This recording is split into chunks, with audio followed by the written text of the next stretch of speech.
Peut-être qu'aujourd'hui tu es frustré parce que tu n'arrives pas à perdre du poids. Peut-être que tu es frustré parce que tu arrives à perdre un petit peu de poids, mais tu n'es pas satisfait dans ta diète. Tu kiffes pas tous les jours ce que tu manges et c'est un gros problème. Et dans cette vidéo, je vais te donner 3 tips. 3 tips vraiment ultra efficaces qui vont te permettre justement de rester satisfait dans une diète, d'aimer ta diète. Parce que le gros problème qu'il y a aujourd'hui, c'est que les gens n'arrivent pas à tenir une diète, n'arrivent pas à perdre du poids sur la durée parce qu'ils ne peuvent pas tenir leur régime alimentaire, ils ne peuvent pas tenir ce qu'ils s'imposent sur la durée. Ils vont se l'imposer pendant 2 semaines, 3 semaines, 1 mois, 2 mois, mais malheureusement, souvent, la plupart du temps, ça ne va pas suffire pour atteindre tes objectifs. Là, je vais te donner 3 conseils que tu peux implémenter dès aujourd'hui, dès demain, et qui vont vraiment changer ta manière de voir les choses. Donc, reste bien jusqu'à la fin de cette vidéo. Le premier tip que je vais te donner, c'est vraiment un tip vraiment exceptionnel, c'est d'utiliser ce qu'on appelle la diète flexible. C'est-à-dire la diète flexible, c'est-à-dire que pour moi, c'est une des meilleures façons de s'alimenter. C'est-à-dire que tu n'as pas besoin d'être à 100% restrictif. Il y a une règle qui se dit le 80-20. 20% des actions qui t'apportent 80% des résultats. Et en fait, tu peux manger 80% du temps bien et 20% un peu bullshit. 20-30% bullshit, 70%, 80% normalement. Le tout, c'est que si tu veux perdre du poids, il faut que tu respectes une condition. Il faut que tu sois en déficit calorique. Voilà ce que dit la diète flexible. Il faut que tu sois en déficit calorique et que tu respectes tes macronutriments. C'est-à-dire que si par exemple tu adores, il faut que tu aies un apport en macronutriments qui te permettent d'être en déficit calorique. Moi, ce que je te conseille, souvent les gens adorent manger beaucoup de glucides, adorent manger beaucoup de sucre, beaucoup de choses, comme les pâtes, le riz, si tu adores le chocolat, par exemple, c'est avec du glucide, c'est avec des glucides, c'est composé de glucides.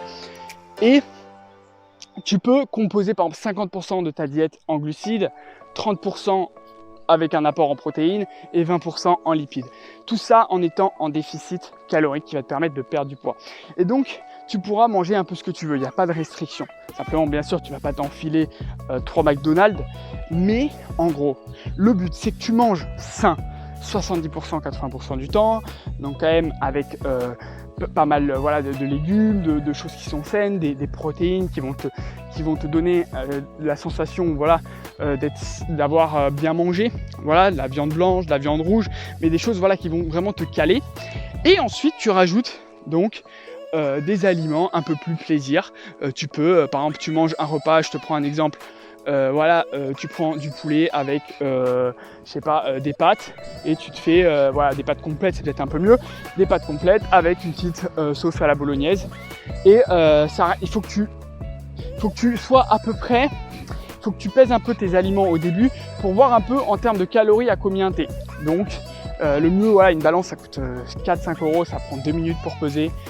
Au début, je croyais que c'était très contraignant. En fait, je me suis rendu compte que pas du tout. Et même des fois, tu prends plaisir à le faire parce que tu sais exactement ce que tu manges. Et avant, je détestais l'idée de peser les aliments. Mais là, depuis un certain temps, limite, je vois que c'est mon frère qui utilise surtout la balance et qui pèse ses aliments. Mais des fois, moi, j'aime bien peser, voir ce que je mange, même si je sais à peu près combien de calories je prends. J'aime bien des fois, juste pour le kiff, peser mes aliments. Et en fait, ça peut devenir amusant et ça peut devenir cool. Et en fait, le but c'est de créer un déficit calorique tout simplement. Tu as besoin de 2500 calories, tu crées un petit déficit de 500 calories, tu consommes 2000 calories par jour et tu fais un équilibre entre protéines, lipides, glucides et tu prends le macronutriment, consommes majoritairement le macronutriment, les aliments qui contiennent le macronutriment qui te fait le plus plaisir. Je sais pas si c'est français, mais en gros tu m'as compris. En gros, tu peux prendre des aliments qui te font plaisir, des aliments sains aussi, parce que le but c'est quand même d'avoir une alimentation qui est quand même saine et qui te remplisse le bide. Et c'est là que je vais en venir en fait à mon deuxième point, qui est le volume alimentaire. Donc premier point, diète flexible. Je ferai une autre vidéo pour expliquer vraiment en détail la diète flexible, parce que c'est difficile à expliquer en 2-3 minutes. Donc voilà. Mais le deuxième point, c'est qu'en gros, le point à comprendre dans ce premier point, c'est que tu n'as pas besoin de manger du riz d'Inde tous les jours. Tu n'as pas besoin de manger du riz d'Inde tous les jours. Et tu peux être flexible. Voilà, tu peux être flexible. Et tant que tu vas être en déficit calorique, tu vas perdre du poids. Après, au bout d'un certain niveau, peut-être en fonction de ton métabolisme et tout, ta perte du poids va ralentir, voire tu vas stagner. Et là, c'est là qu'on rajoute des techniques un peu d'intensification pour perdre tes derniers kilos. Mais dans les 2-3 premiers mois, 4 premiers mois de ta diète, tu peux largement utiliser la diète flexible et ça va vraiment te permettre de manger un peu des choses qui te font plaisir et de rester motivé sur la durée, parce que le but, c'est que tu tiennes sur le long terme ta diète. Et c'est ça qui va te permettre de perdre du poids. C'est le secret d'une bonne diète. C'est celle que tu peux tenir sur le long terme. Voilà. Le deuxième point, c'est le volume alimentaire. Le volume alimentaire, c'est hyper important. En fait, c'est d'avoir des grosses assiettes, des assiettes chargées. C'est-à-dire que plus tu vas avoir l'impression d'avoir beaucoup de choses dans ton assiette, tu as l'impression d'avoir fait un festin, tes yeux vont kiffer, ton cerveau va kiffer. Quand tu vas beaucoup manger, beaucoup mâcher, beaucoup mettre d'aliments dans ton estomac, ben forcément, en fait, tu vas avoir ce qu'on appelle l'indice de satiété qui va être important. Et du coup, en fait, ton corps, ton cerveau va envoyer un message à ton corps pour dire c'est bon, je suis calé, j'ai assez mangé, c'est bien. Et comment on fait ça? Dans la pratique, incorpore beaucoup de légumes. Encore une fois, les légumes, on peut les rendre bons dans son alimentation. Choisis des légumes que tu peux kiffer. Moi, par exemple, j'aime bien les tomates, j'aime bien les concombres. Et je fais une sauce et j'en mets plein dans mon assiette. Je mets quelques feuilles de salade et je fais une putain de vinaigrette avec une cuillère d'huile d'olive, un petit peu de cuillère de vinaigre et pas mal de moutarde. C'est bien salé, c'est bien acide. Et ça me permet de savourer quand même ma salade. Ça fait une bonne petite vinaigrette. Moi, c'est mon goût, c'est ce que j'aime et ça me permet de tenir ma diète. Et donc, toi, peut-être que ça peut être différent, mais essaye de trouver des moyens de kiffer, à apprendre à aimer les légumes. Moi, je sais qu'au début, je voulais pas du tout en manger. Maintenant, en fait, ça devient un peu une bonne habitude et tu commences à kiffer de plus en plus le faire. Et donc, je t'encourage à le faire. Et donc, incorpore dans ton assiette beaucoup de légumes. Et le conseil que je peux te donner aussi, c'est la viande blanche. La viande blanche, c'est vraiment hyper bien parce que c'est faible en calories. Donc voilà, pour 100 grammes de poulet ou de blanc de poulet ou de blanc de dinde ou de filet de poulet, tout ça, c'est pour ça que les bodybuilders en prennent et tout en période de sèche, en période de prise de masse, etc. C'est que ça remplit le bide, il y a beaucoup de volume. Tu peux en prendre beaucoup. Donc en même temps, ça va te caler. Et en même temps, comment rendre ça bon? Tu rajoutes des épices, tu t'apprends à faire un peu la cuisine, tu peux faire une sauce au curry avec du lait de coco, du curcuma, des épices. Tu peux en fait mettre du piment, moi j'adore épicer, donc je m'épice mes petits plats. Et en gros, ça donne du goût, de la saveur. N'hésite pas à mettre plein d'épices, d'autant plus que ça va t'aider, les épices, à perdre du gras, parce que ça a un effet thermogénique, ça a un effet, ça va te permettre de brûler plus de calories, d'incorporer des épices. Donc du poulet, ou peut-être autre chose, si tu kiffes autre chose, de la dinde, ou des aliments faibles en calories qui occupent un gros volume. Ça va te permettre d'être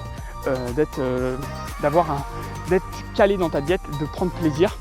Et ensuite, comme en fait tu as un gros volume alimentaire, comme tu as beaucoup de légumes, comme tu as beaucoup de viande blanche, de protéines, tu as beaucoup de choses dans ton assiette, mais très peu de calories. Donc tu peux te retrouver facilement avec une assiette à 400-500 calories avec ça. Une grosse assiette énorme, 500 calories. Et tu vas être déjà blindé. Et à la fin, si tu as envie de te faire plaisir, qu'est-ce qu'il y a? On en revient à la diète flexible. Tu as envie de te faire plaisir, tu prends, si tu adores le chocolat, tu te prends une tablette de 500 calories de chocolat ou une tablette de 100 grammes de chocolat avec 500 calories dedans. Tu peux te l'enfiler. Voilà, tu peux te l'enfiler. Tu peux manger la moitié. D'autant plus que si tu utilises le jeûne intermittent, mais encore c'est une autre vidéo, ça te permet d'être encore... D'ailleurs, je peux le mettre, ça sera 4 conseils. C'est satisfait dans une diète. Il y aura 4 conseils dans cette vidéo. Le troisième conseil, c'est d'utiliser le jeûne intermittent. Pourquoi? Parce que le jeûne intermittent, ça va te permettre de faire des petits repas. Moins de repas dans la journée, donc 2 gros, par exemple si tu fais le jeûne de 16 heures et que tu fais 8 heures de période d'alimentation, ce qui va se passer c'est que pendant ces 8 heures de période d'alimentation, tu manges à 14 heures par exemple et à 20 heures par exemple, je te prends un exemple, et tu vas pouvoir faire des grosses assiettes. Et donc tu vas pouvoir prendre peut-être 700 calories le matin, le midi, 800 calories, un gros plat avec pas mal de volume alimentaire, un petit dessert si tu en as envie, et le soir pareil, tu te fais un gros plat en termes de volume alimentaire. Tu mets beaucoup de légumes, de la viande blanche, et en dessert, par exemple, si tu as envie, tu kiffes le chocolat, ou par exemple, tu kiffes, je sais pas, les crêpes, tu te prends 2 crêpes avec un petit peu de Nutella ou un petit peu de sucre, ou si tu kiffes le chocolat, tu vas prendre une grosse tablette de chocolat et tu vas t'enfiler 500 calories, en plus de ton plat, par exemple, si tu as un plat de 500 calories avec beaucoup de volume et que tu as une tablette de chocolat à 500, ça te fait 1000, plus le midi, si tu as eu 700 calories, tu as 1700 calories. Et si tu as une maintenance à 2500, tu perds du poids. Donc voilà, comment rester satisfait? Jeûne intermittent, d'accord? te faire des gros plats pour que tu vas être tellement satisfait d'avoir des énormes plats dans ton assiette. Diète flexible, donc ne te prends pas la tête avec des diètes très restrictives si tu as vraiment envie d'être satisfait et que tu adores bien manger, tu adores manger des aliments de bonne qualité. Et le troisième conseil, volume alimentaire extrêmement important. Voilà. Et pour le quatrième conseil, j'ai dit diète flexible. Attends, du coup j'ai oublié mon quatrième conseil. Donc super. Diète flexible, volume alimentaire, jeûne intermittent. J'en avais un autre dans ma tête, mais écoute, j'ai un trou de mémoire. Ah oui, voilà, exactement. Ce que je voulais dire, c'est incorpore des cheat meals dans ton alimentation ou des cheat days. Si par exemple, tu as une diète assez sévère. Donc encore une fois, tu n'auras pas besoin de cheat meal si par exemple tu fais du jeûne intermittent, que tu coupes ça à la diète flexible, que tu as un gros volume alimentaire tout le temps. Mais si tu as envie, tu peux. Et tu n'auras pas besoin forcément parce que tu seras satisfait dans ta diète. Mais si tu en as besoin, tu peux faire une journée par exemple, ce qu'on appelle un cheat day, donc un jour de triche ou un cheat meal, un repas de triche, tu choisis, cheat day ou repas de triche, cheat meal. Moi j'ai la préférence pour les cheat day où toute la journée tu t'enfiles ce que tu veux. Et c'est hyper bien parce qu'en gros ça va te permettre d'être vraiment complètement satisfait. Tu vas pouvoir te dire que par exemple à la fin de la semaine tu te fais un ou deux cheat day le week-end, par exemple samedi et dimanche, ou juste dimanche ou juste samedi, comme tu veux. Moi j'aime bien le faire en fin de semaine. Et en gros, pendant cette journée, tu manges un peu ce que tu veux, tu ne te mets pas trop de limites, tu manges ce que tu veux. Et en gros, et même tu vas te rendre compte que pendant cette journée, en fait, ça va même te dégoûter des fois, parce que tu vas te rendre compte qu'à force de manger bien la journée, la semaine, ça t'apporte tellement de bienfaits au niveau de ton cerveau. Tu vois que ton cerveau fonctionne plus vite, tu vois que tu as plus d'énergie au sein de ta journée. Ça va te dégoûter un peu parce que tu vas te sentir aussi dans ce cheat meal, mais c'est juste pour te dire que tu as cette option là, que tu peux manger ce que tu veux. Et dans la tête ça fait du bien en fait de se dire que tu as cette option là, mais quand tu vas y être, tu vas te rendre compte que les sensations en fait d'un cheat day sont pas ouf. Mais bon, après je kiffe toujours les faire, mais à la fin de mon cheat day je suis toujours un peu en mode frustré, un peu en mode j'ai trop mangé. Hâte de reprendre hâte de reprendre la diète pour être encore super efficace quoi. Mais ça peut te remonter le moral de faire ça, et c'est totalement ok de s'autoriser 1 ou 2 jours par semaine. Ne sois pas trop rigide, sois flexible. Tu peux t'incorporer des repas de triche même quand tu veux dans la semaine.